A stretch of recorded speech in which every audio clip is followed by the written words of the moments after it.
कोई मान नहीं रहा। इसलिए जब 2011 का जजमेंट पास हो रहा था सुप्रीम कोर्ट में, तो हमारी नंदाबाई भील को कोर्ट तक नहीं जाने दिया जा रहा था। बिरसा ब्रिगेड ने एक्स्ट्रा ऑर्डिनरी सिक्योरिटी दी उसको, उसका संरक्षण किया और उसको सुप्रीम कोर्ट के सामने खड़ा किया।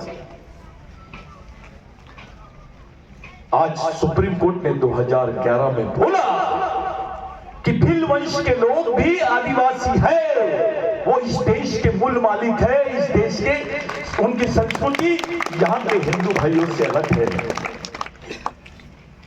कोई ताली नहीं बजाए। ये 2011 में जजमेंट हुआ। एक नेता बने, मिनिस्टर बने, कई लोग बने हैं। एक भील वंश की महिला जिसको नंगा करके घुमाया गया, वो महिला की लड़ाई ने तुमको इस देश में पहचान दी है। ये जो टोपी पहने हैं आपने, ये टोपी की विचारधारा ने आपको पहचान दी है। फिर भी भारत सरकार मानने को तैयार नहीं है कि भील वंश के लोग इस देश के मूल मालिक है। तब जाके मिशन ने प्लानिंग बनाया कि इस वंश को खड़ा कैसे किया जाए, क्योंकि ये तो राजस्थान में भी है, ये गुजरात में भी है, पाकिस्तान में भी है, अफगानिस्तान में भी है और हिंदुस्तान में भी है। इसको खड़ा कैसे किया जाए? तब जैसे जैसे इसकी गहराई में जाते गए, तब पता चला कि गलती कहां हो गई। आपके जितने महापुरुष थे, उन महापुरुष के इतिहास को ही खत्म कर दिया गया। आपको क्रिमिनल ट्राइब के इतिहास के साथ जोड़ा गया, गुनेगार जमात के इतिहास के साथ जोड़ा गया। कुछ महाकौशल के गोंड भाई और कुछ गोंड नेता ये मुकालते में है कि हम बच्चे, हमारे पास तो संस्कृति है, हमारी तो धर्म है। अबे धर्म 3000 साल पुरानी संकल्पना है, संस्कृति तो 20,000 साल पुरानी संस्कृति है। वहां पे भी गड़बड़ है। उनको भी समझाए हमने कि क्या लिंगो गोंड था, क्या लिंगो भील था? किसी के पास कोई एविडेंस नहीं है। जब लिंगो नाम का व्यक्ति आया है इस जमीन पर, तब आपको तो असुर नाम से जानते थे, कोई गोंड और प्रधान और भील और कोरकू नाम से नहीं जानते थे। तो मिशन ने ये काम सह्याद्री में भी किया। वहां महादेव कोड़ी, वारली, ठाकर, पावरा, ये जो आदिवासी जमात थी, उनमें भी झगड़े थे। फिर वहां पे भी रिसर्च किया मूवमेंट ने, तो मूवमेंट ने पाया कि जो सह्याद्री है, जो सतपुड़ा है और जो विंध्याचल है, ये पहाड़ों का क्षेत्र यानी ही भारत है, जिसको सिंधु राष्ट्र बोलते हैं आप लोग। इसका अंश पाकिस्तान में भी है, नेपाल में भी है, आपके श्रीलंका में भी है। आदिवासियों की जो बात, इस पर जो गहराई से सोचा गया, तब हमको पता चला कि उधर राघोजी भांगरे का वैचारिक मर्डर हुआ है, यहाँ पे भगवान टंटा भील का वैचारिक मर्डर हुआ है, महाकौशल और मध्य भारत में, इधर विदर्भ में बाबूराव शर्माते के विचारों का मर्डर हुआ है। इनके इतिहास को ही खत्म कर दिया गया। यहां बैठा हुआ एक भी आदमी नहीं होगा जिसका नाम टंटिया होगा। किसी का नाम होगा तो खड़े हो जाओ, बताओ कि मेरा नाम टंटिया है। शाहरुख नाम दिखता है, राम नाम भी दिखता है, टंटिया नाम क्यों नहीं दिखता है? इसलिए नहीं दिखता है क्योंकि इस प्रेरणा को आप तक के पहुंचने ही नहीं दिया। जो मेन पावर स्टेशन था, वहां से तुमको दूर कर दिया गया। जो तुम्हारी विचारधारा थी, उससे खत्म कर दिया गया। तब जाके मिशन ने इस पर रिसर्च किया और भगवान टंटा भील के विचारों को लेकर पूरे देश में काम करना शुरू कर दिया। आज जिस भगवान टंटा भील को यहाँ के इतिहासकारों ने डकैत बोले, जिस भगवान टंटा भील को यहाँ के इतिहासकारों ने लुटेरा बोले, और वो देश के बड़े बड़े पदों पे बैठे हैं, उन लोगों को हमने चैलेंज किया और उसके इतिहास को सामने रखा। आपको मैं गर्व के साथ बोल रहा हूं कि अभी संयुक्त राष्ट्र संघ में जब एक ईरानी और इराक की जो लेडीज थी जिसने बयान दी, उसमें उनके मुंह से एक शब्द निकला, I am talking about living god, revolutionary Tantya Bhil, a father of nation, इस देश का बाप, इस देश का मालिक, क्रांतिकारी रॉबिन हुड, ऐसा नाम दूसरे देश की लेडी ने बोला है, दूसरे देश की लेडी ने संयुक्त राष्ट्र संघ में बोला, तो भारत के लोगों को आग लग गई। इनका दिमाग खराब हो गया है कि टंटा भील की बात इराक की लेडी कैसे बोल रही है, पाकिस्तान का आदिवासी कैसे बोल रहा है। ये मिशन की देन है, इसी को मिशन बोलते हैं। अब सवाल ये खड़ा होता है कि इराक और इराक के आदिवासी लोग भगवान टंटा भील का नाम इतनी सम्मान से लेते हैं, क्या यहाँ के लोग, अपने आदिवासी भाई लोग, भगवान टंटा भील का मिशन भी चला रहे हैं कि नहीं? ये जो मिशन खड़ा हुआ है, इस कौम को बचाने के लिए खड़ा हुआ है। आज डंडे की चोट पे हम लोग बात कर रहे हैं कि संस्कृत भाषा इस देश में पहले नहीं आई, पहले भिल्ली भाषा आई। ब्राह्मण पहले नहीं आया, भील पहले आया, वो इस देश का मालिक है। ये जो भीलवाना, कोलवाना और गोंडवाना है, ये एक ही सिंधु संस्कृति के 3 पार्ट है। ये इतिहास इस देश में रखने वाले मिशन का नाम ही बिरसा ब्रिगेड है। साथियों, डॉक्टर बाबा साहब आंबेडकर के नाम पे लाखों लोग दीक्षा लेते हैं, जिनका जन्म भी मऊ में ही हुआ था। डॉक्टर बाबा साहब आंबेडकर की माता जी बच्चों को भगवान टंटा भील की कहानी सुनाती थी, बाबा साहब को कबीर के दोहे और भगवान टंटा भील के कहानी। मैं कल भी बोला, आज भी बता रहा हूं, इस देश में किसी भगवान के ऊपर में इतने लोग नहीं बने होंगे जितने टंटा भील के ऊपर में बने हैं। क्यों? अरे भगवान राम पर भी इतनी भाषाओं में कोई लोकगीत नहीं बने हैं जितने भगवान टंटा भील पे बने हैं। मैं बोल रहा हूं पूरी जवाबदारी के साथ। इसका कारण यह था कि इस देश का गरीब कोई भी रहे, वो ब्राह्मण क्यों नहीं रहे, उसने भगवान टंटा भील को मसीहा माना है, भगवान माना है। लोग भगवान टंटा भील का नाम लेके भीख मांगते थे तो उनको भीख मिल जाती थी। उसके गाने जब गाते थे तो उनकी पूरा परिवार चलता था। चाहे गोंडी भाषा हो, कोरकू भाषा हो, भिल्ली भाषा हो, इधर तुम चले जाओगे तेलुगु भाषा में भी लोग मिलेंगे, कर्नाटक में भी भगवान टंटा भील को मानने वाले लोग मिलेंगे आपको। साथियों, ये सब बताने का तात्पर्य ये है कि हम जिस प्रेरणा स्थल पे खड़े हैं, वो प्रेरणा स्थल का महत्व क्या है। मैंने जितने ग्रंथ पढ़ा, जितने रिसर्च किया, जितने क्रांतिकारियों के बारे में रिसर्च किया, इतना व्याख्यान उस वक्त कोई मीडिया नहीं था, उस वक्त कोई पेपर में छापते नहीं थे, सिर्फ ब्रिटिश इंडिया में छपता था।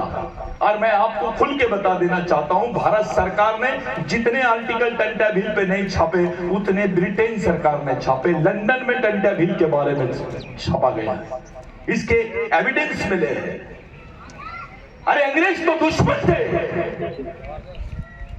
आपका दुश्मन अंग्रेज था, जमींदार था, उच्च वर्णीय था।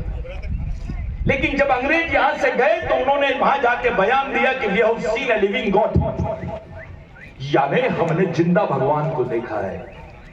वहां के लोगों ने पूछे पार्लियामेंट में कि who is that living God, तो उन्होंने बोला रिवोल्यूशनरी टंटा भील, क्रांतिकारी टंटा भील। एक उसका दुश्मन उसकी इतनी बड़ी तारीफ करता है, लेकिन भारत के इतिहास में उसको स्थान नहीं दिया गया।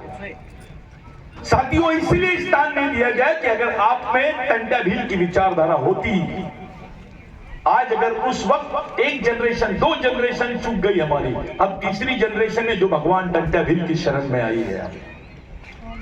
हमारी 2 जनरेशनों को खत्म कर दिया गया, हमारी 2 जनरेशन के लोगों को मारा गया। हमारी जनरेशन के वजूद को खत्म कर दिया गया। उसके बाद में ये मिशन के माध्यम से हम लोग भगवान टंटा भील के आंगन में आए हैं। ये किस जगह है आप? इस जगह का ये आपका काबा है। काबा जिस प्रकार उनके लिए पवित्र स्थल है, मुस्लिम भाइयों के लिए काबा उससे कम नहीं है भगवान टंटा भील की जगह हमारे लिए। उस वक्त हमारी मां बहनों को ब्लाउज पहनने नहीं दिया जाता था। मैं बहुत आधिकारिक तौर पे बात कर रहा हूं, ये इसके रिकॉर्ड्स के साथ बात कर रहा हूं।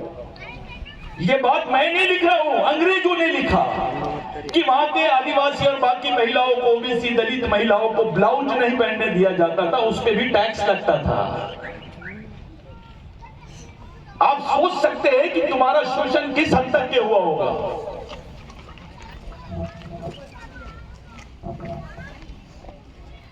ब्लाउज पहनने पे टैक्स, इतना शोषण कौन से समाज का हुआ है?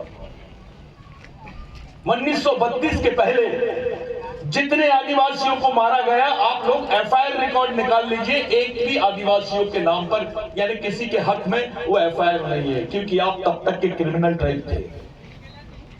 You were the criminal tribe of this country, यानी आप इस देश के गुनहगार जमात थे। आपको मारने पर भी इस देश में किसी पर केस नहीं लगती थी। ऐसा किसी के देश में हुआ क्या? उस लड़ाई को लड़ने वाले भगवान का नाम है टंटा भील। ये जितनी बड़ी बड़ी मूंछ उठाते हैं, मैं तो भील वंश का हूं, मैं तो बारेला हूं, मैं बिलाला हूं, मैं मूंछ दरबार हूं, मैं उसकी मूंछ को पूछना चाहता हूं, अबे तेरे को जमीन का टुकड़ा किसने दिया? तेरे पास ये जमीन कहां से आई? जब वो अंदर जाएगा तब उसका जमीर बताएगा कि ये जमीन उसको भगवान टंटा भील के संघर्ष की वजह से मिली है। दूसरा प्रश्न उसके सामने ये खड़ा कर दो कि देखो कौन से भगवानों ने जमीन दी है, कौन से धर्म ने जमीन दी है। अगर जमीन का टुकड़ा नहीं होता तो बदन पे कपड़े नहीं होते, टंटा भील नहीं होता तो हमारी मां बहनों ने ब्लाउज नहीं पहना होता। ये सच है। हमारे लोगों को भगा भगा के मारा जाता था, जलाया जाता था। गलत बयान दिए इन्होंने, अंग्रेजों से लाशों को ले लिया गया, भगवान टंटा भील की बॉडी को फांसी देके लिया गया हुआ और उसके बाद लाके टंटा भील की बॉडी को यहां पर पाताल पानी में फेंक दिए। कुत्ते बिल्ली की लाश थी क्या? अगर पाताल पानी में भगवान टंटा भील की लाश थी तो यहां उनका मकबरा क्यों नहीं है? कोई जवाब नहीं देता है इसका। उनकी मजार क्यों नहीं है? जहां पे वो जगह है वो उस वक्त भी वैसी थी, आज भी वैसी है। भगवान टंटा भील की बॉडी का तो पता ही नहीं है, कैसे गायब हो गई, कहां गई? 19 साल तक, जितने साल का आदमी जवान होता है उतनी जवानी तक 19 साल तक के हथियार बंद लड़ाई लड़ा है टंटा भील ने। इतना तो इंडिया ने भी पाकिस्तान और चाइना से भी लड़ी है। जितने दिन भगवान टंटा भील ने लड़ा है हथियार बंद लड़ाई, यानी वो गोली मारेगा तो मैं मर जाऊंगा, मैं गोली मारूंगा तो वो मर जाएगा। इस लड़ाई को अंजाम देने वाले भगवान का नाम है टंटा भील। कोरकुओं को नहीं मालूम था कौन है टंटा रेगा कोरकू। कोरकू समाज के लोग बोलते थे सतीश भाऊ आया और ये रेगा कोरकू लाया, ये कहां से उठा के लाया? तब उनको पता चला कि टंटा भील का सबसे ईमानदार और वफादार सैनिक सरदार जो था उसका नाम है भगवान रेगा कोरकू। बालिया गोंड। भगवान टंटा भील के साथ में केवल भील लोग ही नहीं थे, कोरकू था, गोंड था, यहां का महादेव काटकरी भी था। वो आंदोलन भगवान टंटा भील का था। सोचिए, आज तो कोई मीडिया है, अपने पास बहुत सारे मीडिया, उस वक्त कोई मीडिया नहीं थे। 1 लाख ग्राम सभाओं का संचालन करता था टंटा भील। मैं नहीं बोल रहा हूं, जॉन टेलर नाम के साइंटिस्ट ने बोला है। ब्रिटिश इंडिया में आर्टिकल छपा है कि 1 लाख ग्राम सभाओं का संचालन करने वाले भगवान का नाम है टंटा भील। इतनी बड़ी व्यवस्था टंटा भील के सामने तो यहां पे होलकर एम्पायर भी था। यहाँ पे बाकी सरकार भी थी, खला फुला उनको सामने आमंत्रण था। इन्होंने आधिकारिक तौर पे बोला है 22,000 हेक्टर जमीन, कितनी 22,000 हेक्टर जमीन, और उस वक्त 50,000 रुपए, यानी आज के 50 करोड़ रुपए। इतनी बड़ी जमीन दे रहे थे भगवान टंट्या भील को, और बोल रहे थे कि इतना पैसा भी ले ले और अपना संघर्ष बंद कर दे, तेरे को अलग एम्पायर देते। भगवान टंट्या भील तो राजा बन सकता था, लेकिन समाज के साथ धोखा नहीं किया। अभी बोलो बोला किसी को एक मंत्री पद ले ले, एक विधायक का पद ले ले, वो पार्टी नहीं देखता, वो सीधा भगता है। लेकिन भगवान टंट्या भील ने क्या किया? इतनी बड़ी राजा हो सकते थे, राजा। ये अगर भगवान टंट्या भील ये सौदा कर लेता तो उसके बाद उनको भगवान टंट्या भील नहीं, राजा टंट्या भील बोलते थे। इतनी बड़ी डील, उसको छोड़ देना, अरे देश का प्रधानमंत्री भी नहीं कर सकता ये काम, और किसी आमा मामा के भी बस की बात नहीं है। ये बहुत बड़ा काम है। भारत के इतिहास में किसी क्रांतिकारी को इतना बड़ा ऑफर नहीं आया, और वो बलिदान आपके लिए भगवान टंट्या भील ने दिया है। डॉक्टर बाबा साहब आंबेडकर जैसे व्यक्ति ने भगवान टंट्या भील से प्रेरणा लिया है। वो जब लंदन गए थे और अर्थव्यवस्था में बात कर रहे थे दादा, तो भगवान टंट्या भील का जिक्र किया उन्होंने कि आई नो द प्ले, यानी उस वक्त में नाटक चलते थे। I know the play, which type of play you know? I know the play of भगवान टंट्या भील। बचपने में भगवान टंट्या भील बनते थे बाबा साहब आंबेडकर। ये सच्चाई है। अब उसके वंशज हो, क्या बात है? भगवान टंट्या भील को हमारे समाज में छोड़ा क्यों? ये मैं बार बार जो भगवान शब्द वापरता हूं, भगवान टंट्या भील, भगवान बिरसा मुंडा, भगवान रेगा कुरकू, भगवान राघोजी भांगरे, ये भगवान शब्द का जो उपयोग मैं करता हूं, मेरे को वो भगवान ठीके लगते हैं इनके सामने। ये ओरिजिनल भगवान है। मान लीजिए अगर ये लड़ाई तुम्हारे लिए भगवान टंट्या भील 17 साल तक के नहीं लड़ता, तुम्हारे हिस्से में जमीन आती क्या? अगर तुम्हारे पास जमीन का टुकड़ा नहीं होता तो तुम्हारे क्या हाल होते, थोड़ा सोचिए। जब संविधान नहीं था, आरक्षण नहीं था, नौकरियां नहीं था, तो लोगों को जिंदा रहने का अंतिम साधन यानी जमीन था। वो जमीन तुमको देने वाले भगवान का नाम है टंट्या भील।